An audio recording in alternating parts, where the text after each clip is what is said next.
So check this out. Now that I've told the LCDBC that I have an external pressure sensor and that it is an oil pressure sensor, it comes up on the home screen. Yo, Black Stealth, you're just so fucking badass. Like, this shit is so cool. This is so cool.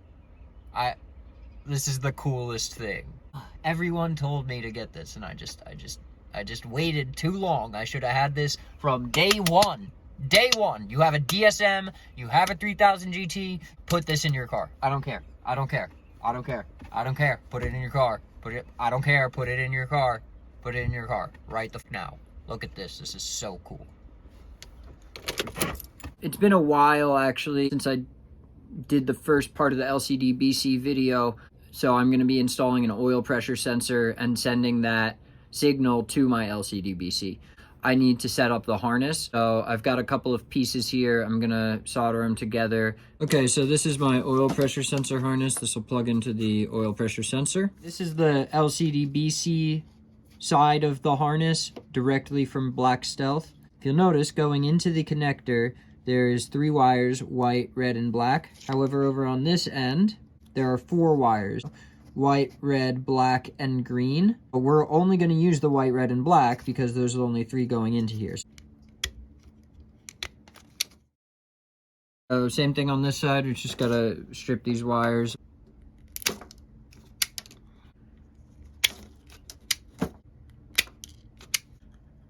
Put that right on there.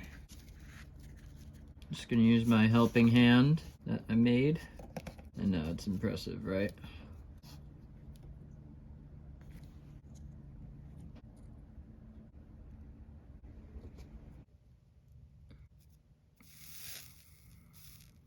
All right, next connection. Let's not forget the heat shrink tubing this time.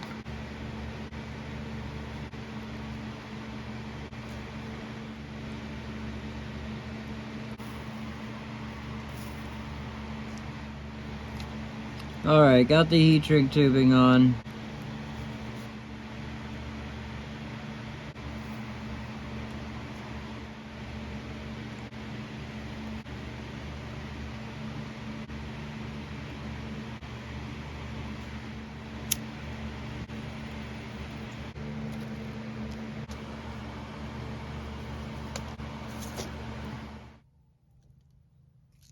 Just wanted to show you the final product here. Okay, this is a BPST to NPT converter.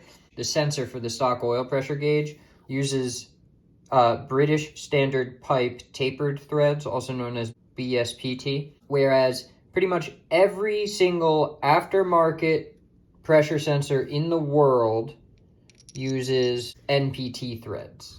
All right, everyone, so I'm outside. I'm removing the paneling so I can get access to my oil pump and install the aftermarket oil pressure sensor.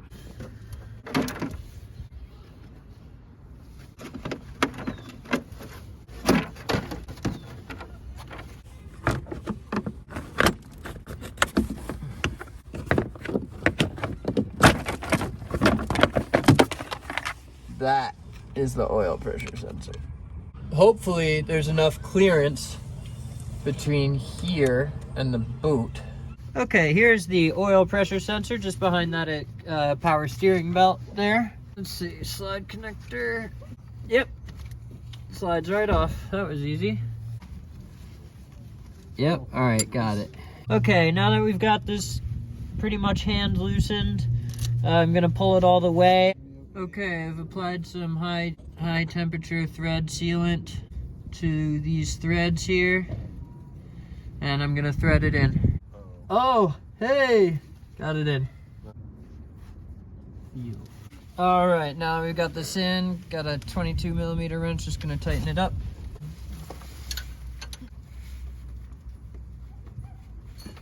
Okay, now that we've got the adapter threaded in, I'm gonna double check the clearance here, make sure that the stock oil sensor will still thread in.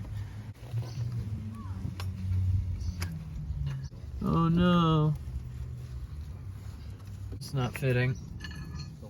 So in order to retain the stock gauge, you get one of these or something similar to it. It has a set of BPST male threads And then at the front, these are also BPST female threads.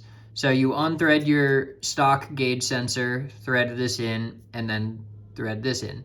The only issue is there's not enough clearance to move the stock oil pressure sensor sender this far out from the oil pump housing, or else it'll hit the axle boot.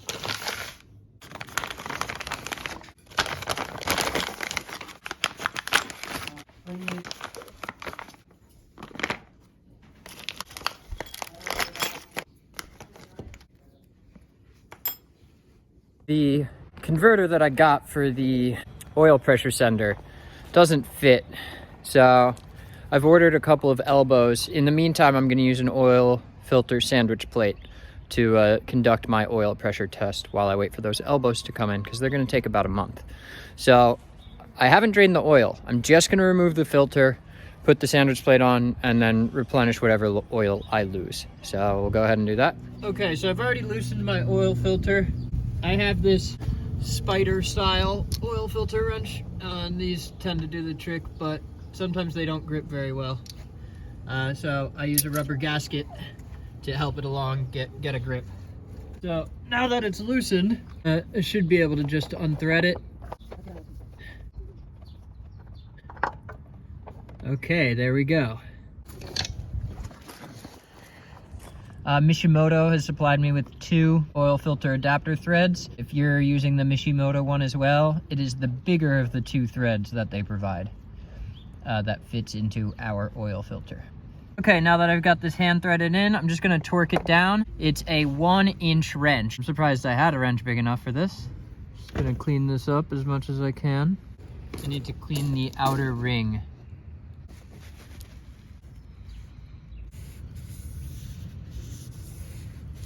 There we go. All right, now you install it with the Mishimoto M facing up. This will thread as it is into the oil filter housing. And last but not least, don't forget to seal your O-ring.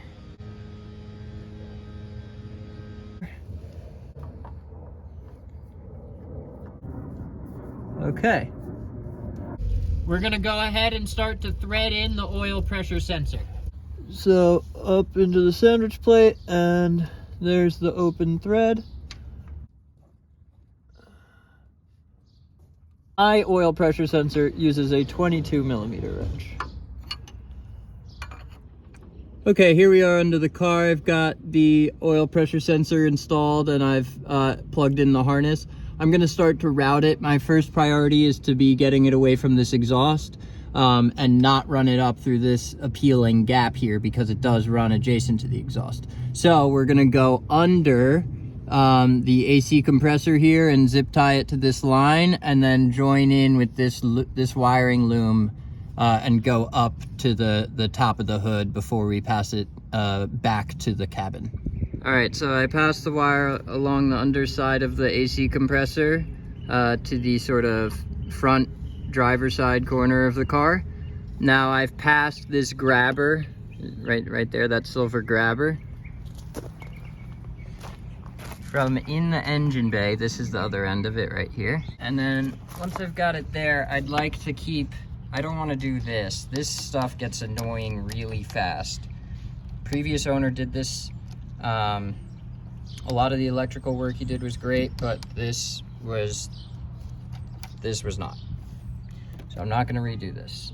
There's a lot of reasons. These, you need to remove a lot of these components to do any work on the car.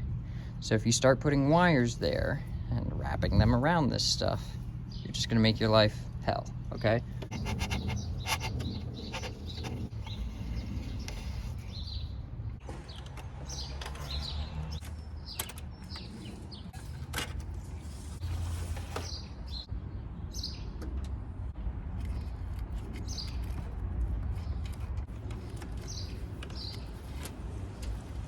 All right, so I'm ready to pass it through the firewall, and I'm gonna use a wire hanger to do the trick, just like last time. Just gonna tape it to protect all the wires and the connectors, and then pass it through the hole. Okay, here we are under the car. To get this through the firewall, I had to undo it. So I'm gonna say this right now, and I knew to do this with the with the boost solenoid. Pass the wire through the firewall when it's still a wire, and don't solder it to anything. So, like, don't pass this end through the firewall. Pass the other end through the firewall from the cabin into the hood. Don't do it the way that I was doing it. It really didn't work out. It has been 2 days. I mean, I had some other stuff to do in the meantime, but it's been 2 days. So, we're going to get the brain out. Okay. Here we are. And we're going external sensor 1. Now we're going to tuck that back. Okay, here we are. So we've got the oil pressure sensor plugged in.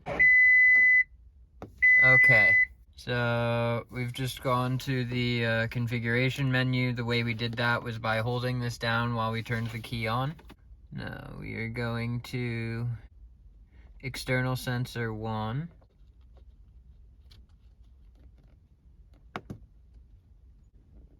Pretty sure I got 150 psi oil pressure gauge. Okay, there we go. So check this out. Now that I've told the LCDBC that I have an external pressure sensor and that it is an oil pressure sensor, it comes up on the home screen. Yo, Black Stealth, you're just so badass. Like, this shit is so cool. This is so cool. This is the coolest thing. I'm just, like, over the past 4 months, I've been installing stuff and getting sensors wired and routing all these things. It's so worth it. Like,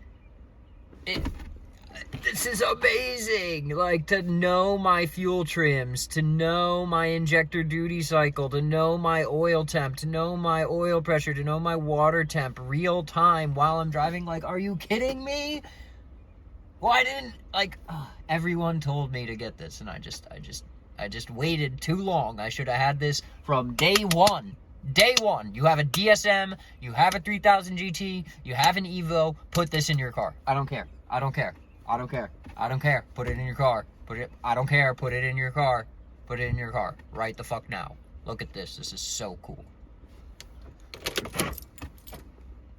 Okay, here we are. We've got everything buttoned up. We're going to do our first oil pressure sensor test. There we go.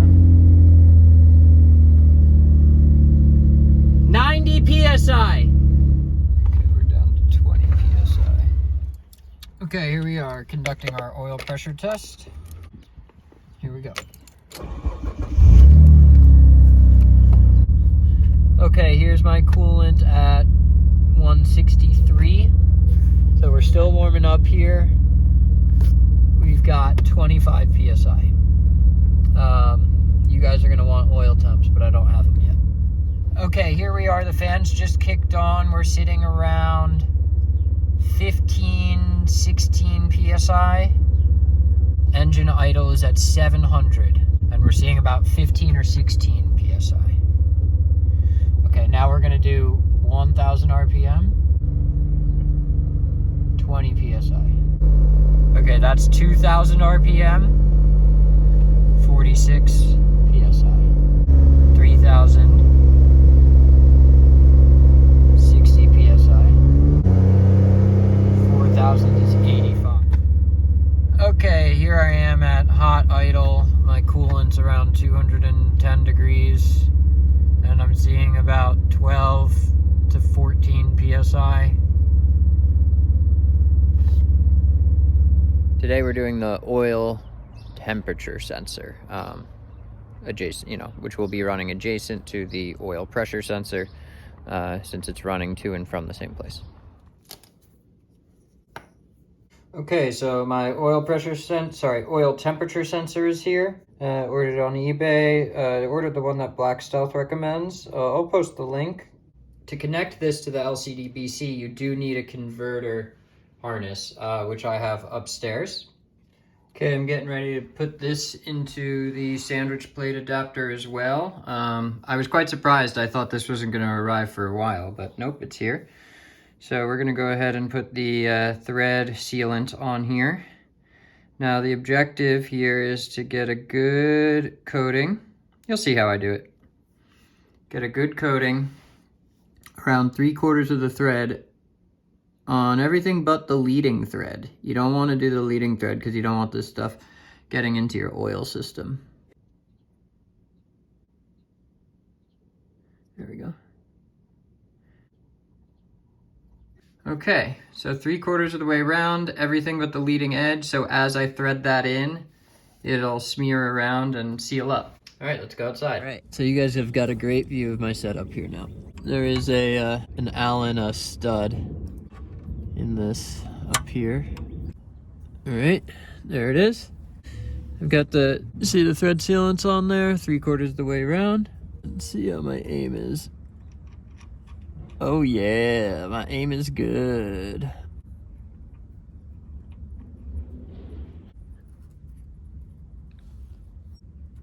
So you see as I thread that in, the sealant is starting to get all up in there. Okay. All right, now I'll just tighten that a little bit with a wrench and we'll be done. Okay, so in terms of procedure here, it's always easiest to pass a wire through the firewall as opposed to like the end of a wire, which is going to have a harness or a connector. So before I do any soldering or connecting, crimping, whatever, you know, I'm going to pass this through the firewall, and I'll do that work in the engine bay with the necessary protection to protect the car from that work. But it's always easiest to get this through the firewall when it's small and skinny. So I've got a piece of wire hanger here, and I'm going to tape this to it, and it'll pass through the grommet on the firewall more easily. All right, here we go. Got it all taped up and prepared.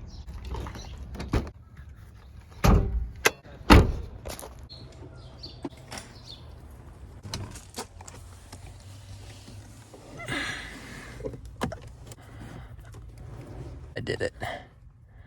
All right, let's go see. Let's see.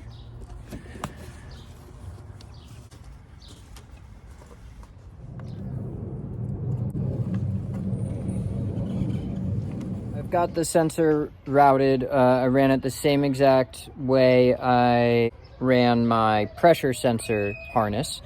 And I'll end up grouping them together in a little plastic sleeve. I don't know what they're called. What are those plastic sleeves called?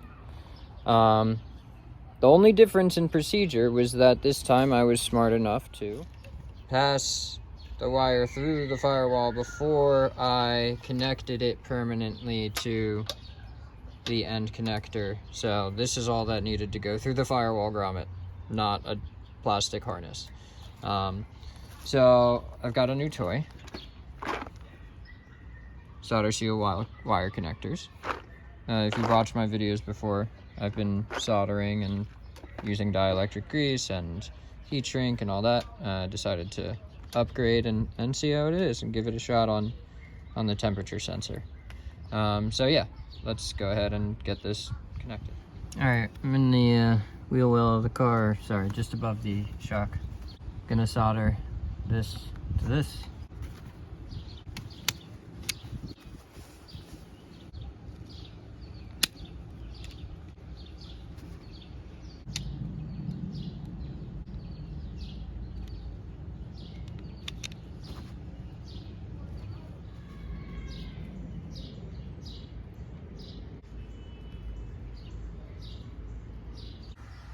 Okay, I got the first one done. On to the second.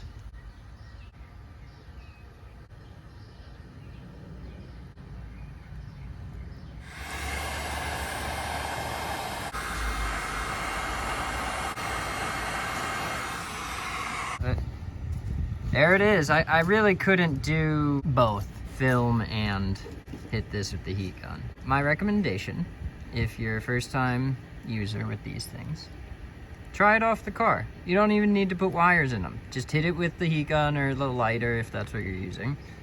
Off the car with no wires in there and see how it reacts to how much heat. And then when you go to work at it on the car, you'll have a much better idea of what these things do. It's really cool. All right, let's see if this works. Oh, Alright, forgot. The last thing I need to do is plug it in on this side. So this is pretty cool. This is like what it's like owning a LCDBC. You want a new sensor? Okay. Run it through the firewall, get it all connected. Once that's done, come down in here.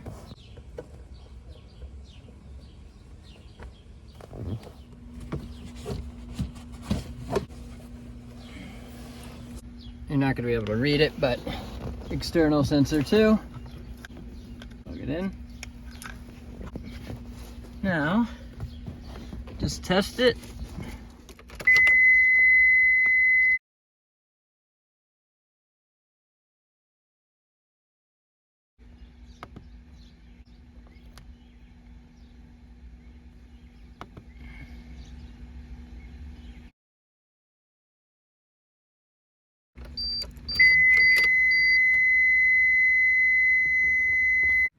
So when I went into the configuration menu and told the LCDBC that I have a new oil temperature sensor, I accidentally set two alarms, an oil pressure alarm and an oil temperature alarm.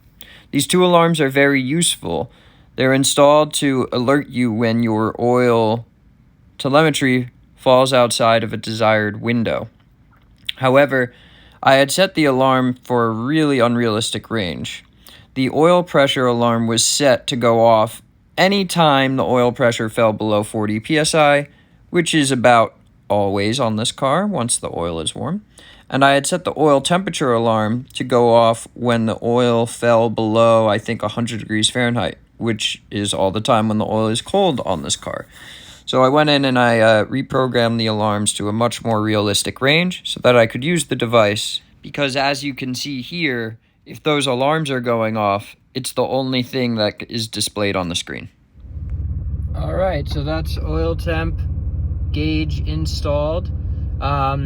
It took a while to get up to temp. When it did get up to temp, it stayed around 190 until I got back into town, and then it was right around here.